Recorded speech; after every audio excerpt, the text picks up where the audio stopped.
For 3,000 years, the Orion arm of the galaxy had been locked in what the politicians called peace.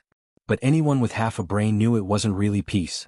It was more like three angry dogs chained just far enough apart that they couldn't quite reach each other's throats. One day those chains would break. Everyone knew it. Nobody wanted to admit it. The three empires that controlled this part of space were as different as night and day. First, there was the Hive Dominion. Imagine millions of insect-like creatures, each one about the size of a grown man, all thinking with the same brain. They didn't have individuals. They didn't have names. They were just parts of a bigger whole, like fingers on a hand. Their ships were organic-looking things, grown rather than built, and they moved through space like swarms of locusts. When one Dominion soldier died, the others didn't even pause. They just kept coming. Then you had the Trade Federation. These were the merchants, the deal-makers, the ones who counted every credit twice before spending it. They looked like upright walking lizards, with scales that shimmered different colors depending on their mood. They didn't care much for war, but they'd sell weapons to anyone with enough money. Half the commercial shipping in the galaxy flew under their flags. They owned entire star systems the way rich people own vacation homes. Finally, there was the Star Ascendancy. Bird-like creatures with feathers that glowed when they used their psychic powers. And they had plenty of those powers. They could read thoughts, move objects with their minds, and see glimpses of possible futures. They controlled the hyperspace lanes, the invisible highways that let ships cross vast distances in days instead of centuries. If you wanted to travel anywhere important, you paid the Ascendancy their toll. There was no way around it. These three powers had been staring at each other across the chessboard for longer than most species could remember. They'd fought small wars, signed treaties, broken those treaties, and signed new ones. But never an all-out conflict. That would be too costly. Too destructive. So instead, they just kept building bigger fleets, making louder threats, and waiting for someone else to blink first. On this particular day, their representatives were meeting at Harmony Station. The name was ironic, really. There was about as much harmony there as you'd find in a cage full of fighting roosters. The station hung in neutral space, a massive structure of metal and glass where the three empires could argue without actually shooting at each other. The current argument was about the Crimson Nebula, a massive cloud of gas and dust that happened to be loaded with rare minerals. Mining rights. Territory. The usual stupidity that started wars. Admiral Thek represented the Dominion. He was a particularly large specimen with mandibles that could probably bite through steel. He kept clicking them together, a nervous habit that made everyone else in the room jumpy. Behind him, holographic displays showed 6 Dominion warships waiting just 2 light-years away. High Merchant Vral spoke for the Trade Federation. She was old by their standards, with scales that had faded to a dull copper color. Her voice came through a translator box, turning her hisses into smooth, calculated words. She knew exactly how much those minerals were worth, down to the last decimal point. Her people had 4 battle cruisers nearby, officially their 4 trade protection. Seer Kenth represented the Star Ascendancy. His feathers kept shifting colors, blue to purple to red, giving away his emotions even when his face remained calm. The psychic energy rolling off him made the air feel thick, heavy. 5 of the Ascendancy's sleek warships waited at the edge of the system, their weapons fully charged. The meeting had been going on for 6 hours. Nothing was getting resolved. Voices were getting louder. Threats were getting less subtle. Everyone in that room knew they were one angry word away from lighting a match in a fuel depot. That's when it happened. Every sensor in Harmony Station started screaming at once. Alarms blared. Warning lights flashed. Technicians started shouting in 3 different languages. The main display showed something impossible. Space was tearing open. Not a hyperspace portal. Those looked clean, controlled like opening a door. This was violent. Reality itself seemed to split apart like fabric being ripped down the middle. Energy readings went completely insane, spiking so high that half the sensors simply shut down to protect themselves. And then something came through. A ship. But not like any ship in the galactic databases. It was big, maybe half again as large as a Dominion battleship. The design was all wrong. Angular. Aggressive. Every line and curve seemed designed for one purpose: destruction. The hull was dark gray, almost black, covered in what looked like armor plating. And weapons. So many weapons. Railgun batteries. Missile pods. Energy cannon arrays. This thing wasn't just a warship. It was a flying fortress designed by someone who really liked firepower. The transmission came seconds later, broadcasting on every frequency at once. Somehow, it was speaking perfect Dominion click language, perfect Federation trade tongue, and perfect Ascendancy song speech all at the same time. That shouldn't have been possible. Each language required completely different vocal structures. This is the UESN Indomitable, Captain Kate Morgan commanding. We're here to talk. In the conference room, 3 of the galaxy's most powerful representatives sat in stunned silence. Admiral Thek's mandibles stopped clicking. Merchant Vral's calculations halted mid-equation. Seer Kentha's feathers went completely white. The Trade Federation had the best database in known space. Information was their business. Their computers held records on every spacefaring species, every ship design, every political entity that had achieved faster-than-light travel in the last 50,000 years. The computer search came back in less than a second. An no match found. United Earth Space Navy. USN Indomitable. Captain Kate Morgan. None of these terms existed anywhere in galactic records. Where did they come from? Merchant Vral's whisper broke the silence, her translator struggling with the tremor in her voice. The holographic display showed the alien vessel just sitting there, perfectly still, perfectly positioned exactly between all 3 fleets. Waiting. Nobody had an answer. And in that moment, everyone in the room realized the same terrifying truth. The balance of power they'd maintained for 3,000 years had just been shattered by someone they didn't even know existed. Within an hour of the mysterious ship's arrival, every important official in the 3 empires was on emergency communication channels. The emergency council meeting was chaos. Everyone was talking at once, demanding answers, making threats, proposing theories. But nobody actually knew anything useful. The Trade Federation's information analysts were working overtime, their computers running hot as they tried to figure out where these humans had come from. They started with the linguistic analysis, breaking down the transmission the ship had sent. Languages usually had roots, family trees, connections to other languages. That's how you traced a species back to its origins. What they found made no sense at first. The language patterns were completely isolated. No connection to any known galactic tongue. The computers kept searching, going deeper, checking older and older records. Finally, they got a location match. Merchant Vral stared at the star chart in disbelief. That can't be right. Run it again. Her assistant, a younger Federation member named Cross, triple-checked the data. It's confirmed. The linguistic origins point to a system in Sector 789. The Dead Zone. The Dead Zone. That's what spacers called it. A region of space so worthless that even the most desperate colonists avoided it. The stars there were old and unstable. Radiation levels were through the roof. The asteroid fields were sparse and mineral poor. There were no habitable planets worth mentioning. Even the Trade Federation, who would set up shop in a garbage dump if there was profit in it, had written off that entire region millennia ago. And yet, somehow, an intelligent species had evolved there. Had survived there. Had built a civilization there. Vral presented her findings to the Council. Earth is located in the most resource-starved region of the Orion Arm. The radiation alone should have prevented complex life from developing. But somehow they're here. She pulled up more data, her claws clicking on the holographic interface. And here's the part that should terrify you. They developed faster-than-light travel completely independently. No contact with any galactic species. No technology sharing. No guidance. They did it alone. Admiral Thek's mandibles spread wide, a gesture of extreme agitation. Impossible. The Dominion required 10,000 years to achieve FTL capability. We went through 3 complete extinction events. Lost billions of drones. Rebuilt our entire civilization from scratch twice. And you're telling me these humans just figured it out on their own? That's exactly what I'm telling you, Vral replied. And there's more. The FTL technology they're using? It's not hyperspace. It's not jump gates. Something completely different. Our sensors can't even properly categorize it. Seer Kent, who had been quiet until now, spoke up. His voice carried that eerie echo that came with psychic speech. I've been trying to read their ship with my abilities. There's something blocking me. Not shields. Not countermeasures. Just static. Mental noise. I've never encountered anything like it. After hours of debate, they reached a decision. Someone had to board that ship. Someone had to talk to these humans face to face. They agreed to send a diplomatic shuttle carrying 1 representative from each empire. The shuttle approached the Indomitable slowly, cautiously. Inside, Admiral Thek kept checking his armor seals. Merchant Vral reviewed first contact protocols on her data pad. Seer Kent meditated, trying to calm his racing thoughts. They expected to find a barely functional vessel. Maybe some primitive species that had gotten lucky with their technology. Perhaps a ship held together with improvised repairs and desperate engineering. They were wrong. The docking process was smooth, almost too smooth.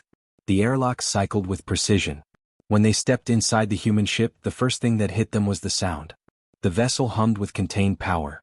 Not the struggling whine of overtaxed engines, but the steady thrumming of energy systems running well within their operational limits. The gravity was the next shock.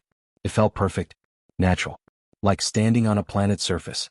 But there were no graviton generators anywhere. The Ascendancy, with all their advanced technology, still needed massive graviton arrays to create artificial gravity this good. How were the humans doing it? The crew was the strangest part. There was no order to their movement. No hierarchy that made sense. Dominion drones moved in perfect coordination because they shared one mind. Federation workers followed efficient patterns because they calculated the optimal paths. Ascendancy crews coordinated through psychic links. Human crew members just seemed to run around shouting at each other. Yet somehow it worked. Orders were given and followed. Tasks were completed. The ship functioned smoothly despite what looked like complete organizational chaos. A young human officer, couldn't have been more than 25 years old, led them through the corridors. "Captain's waiting for you in the briefing room. This way, please." The briefing room was simple. No elaborate decorations. No displays of wealth or power. Just a table, chairs, and holographic projectors. Captain Kate Morgan was waiting for them. She was shorter than expected, maybe 5.5 feet tall. Human average, they'd later learn. Her hair was cut short and practical. Brown, starting to show gray at the temples. Her hands bore scars, the kind you got from actual physical labor in combat. Her eyes were the most striking feature. Dark, intelligent, and hard. These were the eyes of someone who'd seen people die. Lots of people. Her uniform was dark blue, almost black. A simple name tag. A few rank insignia. No medals. No decorations. It was the kind of uniform you wore when you had work to do, not when you wanted to impress people. "Welcome aboard the Indomitable," she said. The translation matrix rendered her words perfectly into all 3 languages. "I know you have questions. Let me save us all some time." She activated the holographic display. Star charts appeared. Communication intercepts. Ship movements. Diplomatic cables. 30 years of data. "We've been watching you." Long-range telescopes hidden in asteroid fields. Probe networks disguised as space debris. "We've been intercepting your communications, decoding your languages, studying your cultures. We know your politics. We know your military capabilities. We know your secrets." Seer Kentha's feathers went bright red. "You've been spying on sovereign powers? That's an act of war?" Kate's expression didn't change. "Yeah, probably. But here's the thing. We also know that in about 6 months this whole situation collapses. One of you makes a move on the Crimson Nebula. The others respond. And then you're in a 3-way war that kills somewhere between 8 and 12 billion people. We've run the simulations. 10,000 different scenarios. They all end the same way." Admiral Thek clicked angrily. "The balance has held for 3,000 years. We would never." "You would. You will. The math doesn't lie." Kate swiped the display and new data appeared. Fleet compositions. Weapon specifications. Commander psychological profiles. Tactical doctrine analysis. "Would you like to see your own fleet formations?" "Admiral, I can tell you exactly how many ships you have, where they're positioned, and what orders they're carrying. Same for the Federation. Same for the Ascendancy." The room went dead silent. Because every piece of data on that display was accurate. Classified information that should have been impossible for an outsider to obtain. Kate Morgan leaned back in her chair, her scarred hands folded on the table. "Now, are you ready to actually talk?" The diplomatic meeting ended badly. Admiral Thek returned to his flagship in what humans would call a rage, though hive minds didn't experience emotion the way individuals did. What they felt was more like a collective calculation. This unknown species represented an unacceptable variable. They possessed intelligence that threatened Dominion security. They had to be neutralized. Hive minds didn't waste time with debate or second-guessing. Every drone in the fleet knew the decision the moment Thek made it. Within 2 hours, 6 Dominion warships had repositioned themselves around the human vessel. Each ship was massive, grown from organic materials over decades, bristling with plasma weapons and missile batteries. Together they represented enough firepower to glass a small planet. The Indomitable just floated there, seemingly unconcerned. Thek's transmission went out on all frequencies. "Human vessel. You possess classified intelligence on Dominion military assets. This constitutes espionage and an act of war. You have one final opportunity. Transfer your complete database to Dominion Authority and submit your vessel for inspection. Refuse and we will take what we need from your wreckage. On the Indomitable's bridge, Captain Kate Morgan sat in her command chair, watching the Dominion ships on her tactical display. Her executive officer, Commander Rick Davies, stood beside her. He was younger, maybe mid-30s, with the kind of nervous energy that came from too much combat experience. 6 ships, Captain. They got us surrounded pretty good. Their weapons are hot. I'm reading full charge on all plasma banks. Kate didn't look away from the screen. I can see that, Rick. So what's the play? She was quiet for a moment. Then she opened the communication channel. Her voice was calm, almost conversational. Negative, Admiral Thek. We're not here to be conquered. We're not here to submit. We're here to stop a war. Stand down your weapons. Thek's response came immediately.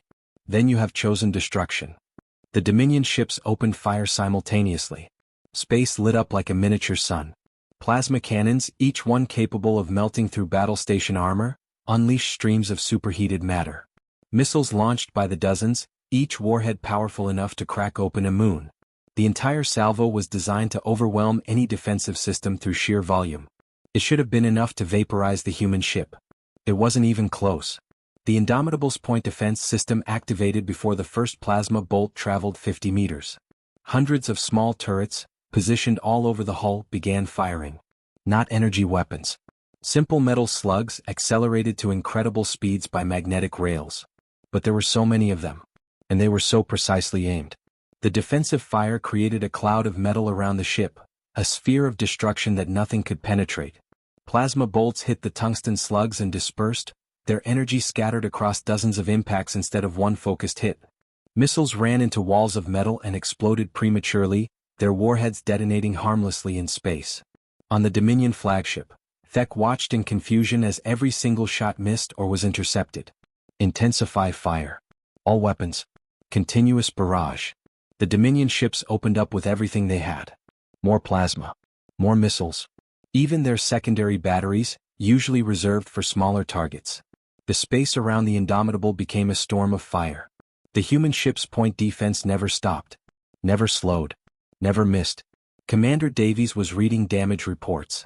Multiple impacts on the outer hull. Minor scorching. Deck armor holding. No penetrations. Kate nodded. Weapons free. Fire on my mark. The Indomitable had been built for one purpose, refined over decades of human warfare. It wasn't elegant. It wasn't sophisticated. It was a hammer designed to break things. Mark. The railguns fired. Not small point defense turrets this time. The main batteries. Massive magnetic accelerators that ran the length of the ship, fed by the same power cores that ran the engines. They launched projectiles the size of small cars, chunks of tungsten carbide alloy with depleted uranium cores.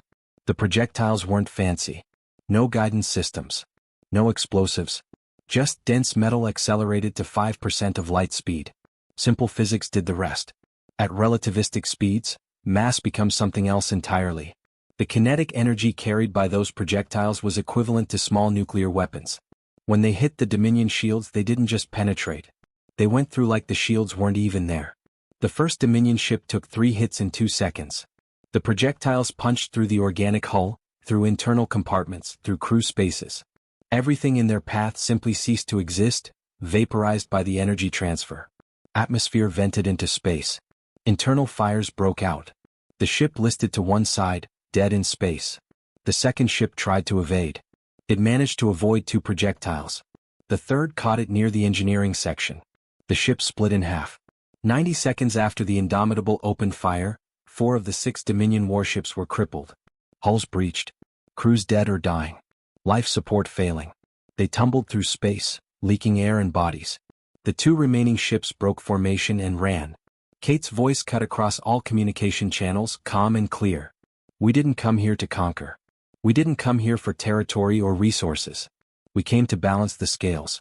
But if you force war, you'll learn why Earth had to unify under military rule. We know what galactic war looks like. We nearly destroyed ourselves fighting it. Don't make us show you what we learned. On Harmony Station, Merchant Vral and Seer Kenth watched the entire engagement on their monitors. Neither could speak for several minutes.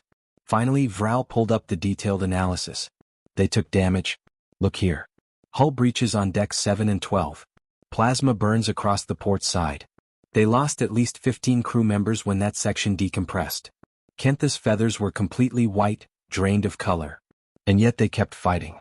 Full combat effectiveness maintained despite casualties. I was monitoring their psychic signatures. When those crew members died, the others felt it. Grief, anger, fear. But they didn't break. They didn't hesitate. Most species would surrender after losing 20% of their personnel, Vral said quietly. Dominion drones would become disoriented. Federation crews would calculate the losses and retreat. Ascendancy warriors would be overwhelmed by the psychic shock of nearby deaths. These humans just kept fighting, Kent finished. Vral pulled up what little information they had on Earth's history. The data was fragmentary, pieced together from the Indomitable's computer signals. What she saw chilled her. They unified their planet through warfare. 3 global conflicts. Billions dead. They learned to fight while killing each other. Kent looked at the image of the Indomitable on the screen, this brutal warship that had just destroyed 4 Dominion vessels without breaking a sweat. These humans, he whispered, are not like most species. They're survivors. And they're here to make sure we survive too. Whether we want them to or not.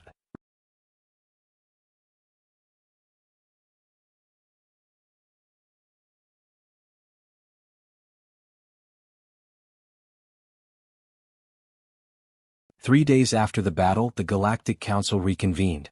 This time the atmosphere was different. The casual arrogance was gone. The 3 empires had just watched one human ship destroy 4 Dominion warships without even trying hard. Nobody was making jokes anymore. Captain Kate Morgan walked into the council chamber like she owned the place. She didn't hurry. Didn't show any nervousness.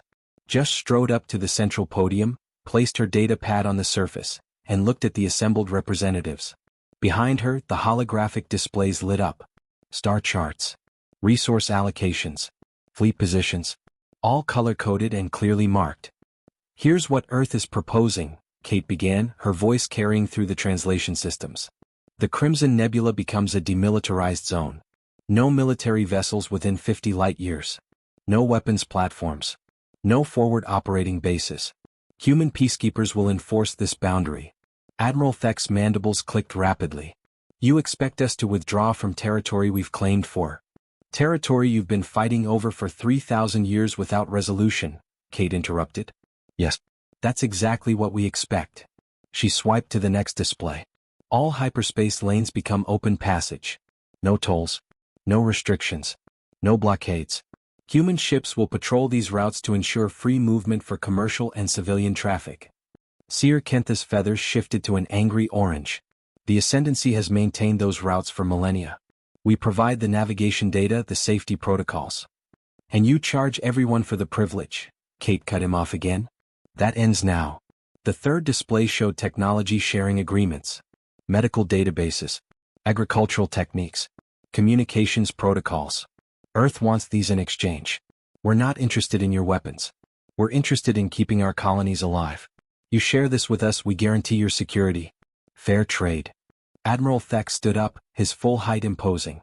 You're asking us to surrender our sovereignty. To accept human rule over galactic affairs. This is unacceptable. Kate's expression didn't change. She'd clearly expected this. No, Admiral. We're asking you to accept reality. You can't police yourselves. 3,000 years of your so-called balance has led you right to the edge of an extinction-level war. We've run the numbers. We've seen the patterns. Left alone, you'll destroy each other within 6 months. She gestured to the displays. Earth is offering a fourth option. Neutral enforcement. We don't take sides. We don't favor one empire over another. We just make sure nobody starts a war that kills billions. Merchant Vral leaned forward, her scales flickering with calculated thought. And if we refuse? If we decide we don't want Earth's intervention? Kate was quiet for a moment. When she spoke, her voice was colder. Then in 6 months, we'll be scraping your civilizations off the galactic map. We'll stand by and watch you tear each other apart. Earth has no interest in conquest. But we won't allow genocide through negligence. If you choose to destroy yourselves, that's on you. But we're offering you a way out. The council chamber erupted in arguments. Accusations flew in 3 different languages. But Kate just stood there waiting for them to tire themselves out. What the council didn't know was that behind the scenes, each empire was trying to cut private deals. The Dominion sent secret envoys to the Indomitable. They offered military alliances, technology sharing, access to their hive network. Partner with us, they said. Together we could dominate the galaxy. Kate turned them down flat. The Trade Federation came next, offering economic partnerships. We control half the commercial shipping in known space. Align with us and Earth will become wealthy beyond imagination. Kate showed them the door. The Star Ascendancy tried something different. Seer Kent himself attempted to use his psychic abilities on Kate during a private negotiation. He tried to read her thoughts, influence her decisions, plant suggestions in her mind. It was like trying to grab smoke. Human minds weren't like other species. They were chaotic, contradictory, loud. Thoughts bounced around like pinballs. Emotions mixed with logic, mixed with random memories. There was no clean surface to push against, no clear pathway to follow. Kent pulled back with a headache. Your minds are disturbing, he admitted. Yeah, we get that a lot, Kate replied. Every private offer got the same response. Earth trades with everyone or no one. We're not here to take sides. We're not here to build an empire. We're here to enforce peace. Take it or leave it. While the political games continued, something else was happening. More human ships started arriving in the region. But they weren't warships like the Indomitable. Colony vessels appeared, massive transports carrying thousands of people. Mining platforms set up operations in asteroid fields. Construction ships began building stations. Supply freighters established regular routes between Earth space and the Orion Arm. The humans weren't just visiting. They were settling in, building infrastructure, creating a permanent presence. By the time the three empires realized what was happening, there were already 50 human installations scattered across the region. Intelligence reports from all three powers started painting a concerning picture. The Indomitable wasn't Earth's best ship. Far from it. It was 70 years old, a veteran of something called the Unification Wars. The newer vessels waiting back in Earth's home systems were faster, more heavily armed, more advanced in every way. Earth hadn't sent their best. They'd sent an old warship to test the waters. And that old warship had demolished 4 Dominion vessels without breaking a sweat. What could the newer ships do? One evening, after another frustrating council session, Merchant Vrow requested a private meeting with Captain Morgan. They met in a small conference room on Harmony Station, just the two of them. Why now? Vrow asked. You said you've been watching us for 30 years. You could have watched for another century. Why reveal yourselves now? Why intervene at all? Kate was quiet for a long moment, looking out the window at the stars. When she spoke, her voice was softer than usual. Because we've been where you are, Merchant. Earth wasn't always unified.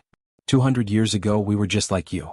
Multiple nations, all competing for resources, all building bigger weapons, all convinced that strength meant survival. She turned to face Vrow. We fought 3 world wars. The third one went nuclear. 2 billion people died in 6 months. Entire cities turned to glass. Whole regions became radioactive wastelands. My grandmother grew up in one of the survivor camps, eating rations and breathing filtered air because the atmosphere was full of fallout. Vrow's scale shifted to a subdued blue. Sympathy. We eventually unified, but only after we'd nearly destroyed ourselves. We learned what it looks like when civilizations choose pride over survival. Kate gestured toward the window, toward the 3 fleets still positioned around the nebula. We've been watching you head toward the same cliff. And we decided we'd seen enough death. She stood to leave, then paused at the door. History gives you 2 choices, Merchant Vrow. Accept help or become a warning to the next civilization. Choose wisely. 6 months changed everything. The Crimson Nebula, that chunk of space that had almost sparked a galactic war, was now surrounded by human monitoring stations. Small platforms bristling with sensors, tracking every ship that came within 100 light-years. Nothing moved in that region without Earth knowing about it. Captain Kate Morgan wasn't a captain anymore. The promotion came through 3 months after first contact. Admiral Morgan now commanded a fleet of 12 human warships, patrolling the disputed territories, keeping the peace whether anyone wanted it or not. Her flagship was newer than the Indomitable, sleeker, faster, more heavily armed. She named it the Peacekeeper, which some people thought was ironic given how many weapons it carried. The Galactic Council looked different too. Human representatives now sat at the table alongside the 3 empires. When deadlocks happened, when the Dominion and Federation and Ascendancy couldn't agree on something, the humans broke the tie. It drove the old powers crazy, but they couldn't do anything about it. Trade was booming. With human anti-piracy patrols keeping the hyperspace lanes clear, merchant vessels could travel without fear. Ship convoys that used to require military escorts now flew with just a few security guards.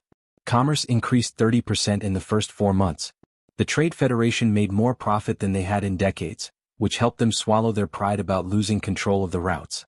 But the three empires hadn't given up their rivalry. They still competed. Still maneuvered for advantage. Still tried to undermine each other in small ways. The difference was they couldn't do it openly anymore. No military posturing. No fleet buildups near borders. No threatening ultimatums. The humans were watching, and everyone knew what happened when you pushed Earth too far. Not everyone was happy with the new order. In the outer regions, the smaller governments were getting nervous. They watched Earth establish bases, patrol trade routes, and dictate terms to powers that had ruled the galaxy for thousands of years.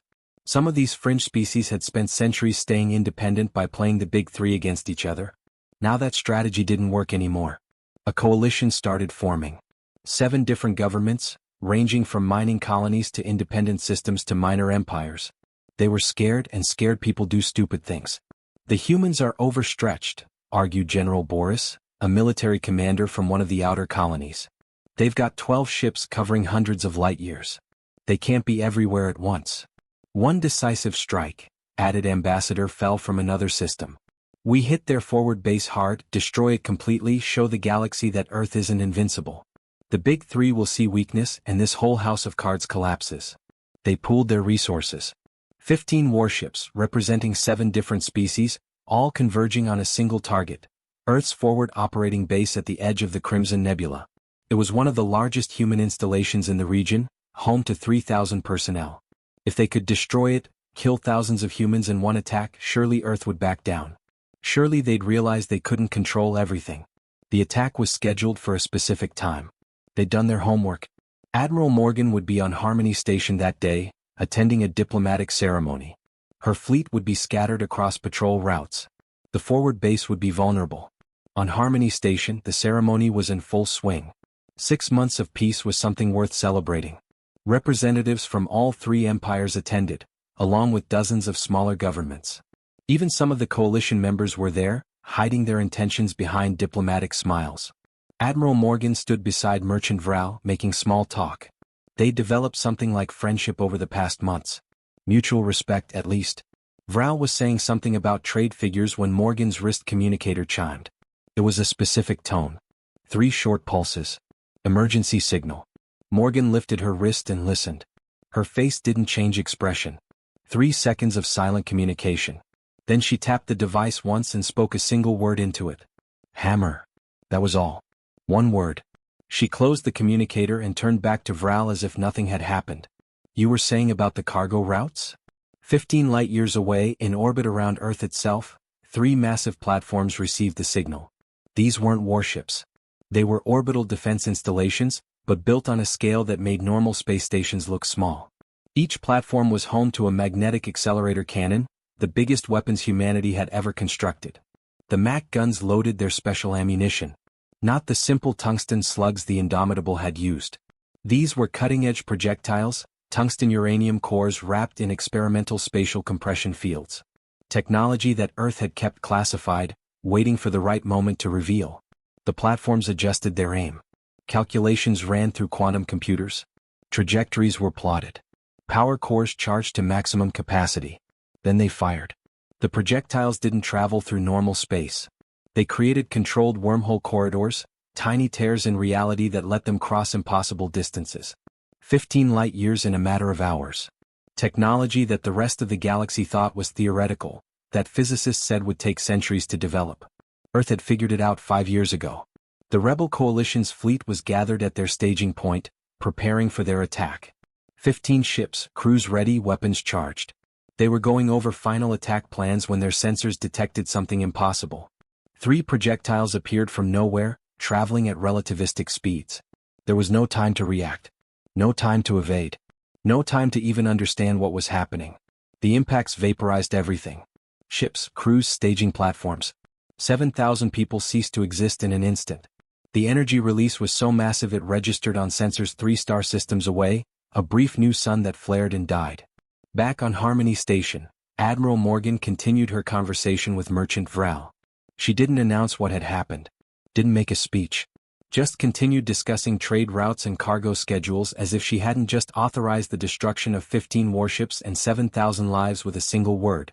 The news reached the ceremony within minutes. Delegates checked their communicators, went pale, started whispering urgently. The coalition members in attendance quietly left, terrified that Earth might know they were involved. Merchant Vral looked at Admiral Morgan with new understanding. The forward base? Safe, Morgan replied calmly. The threat has been neutralized. You fired from Earth. Across 15 light-years. In hours. Yes. We thought such technology was impossible. Morgan's expression didn't change. A lot of things were impossible until humans decided they needed them.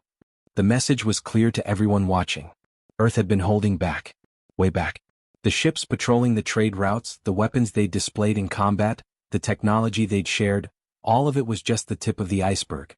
The real arsenal, the true extent of human capability, had been hidden. Until someone was stupid enough to test them. Nobody tested them again.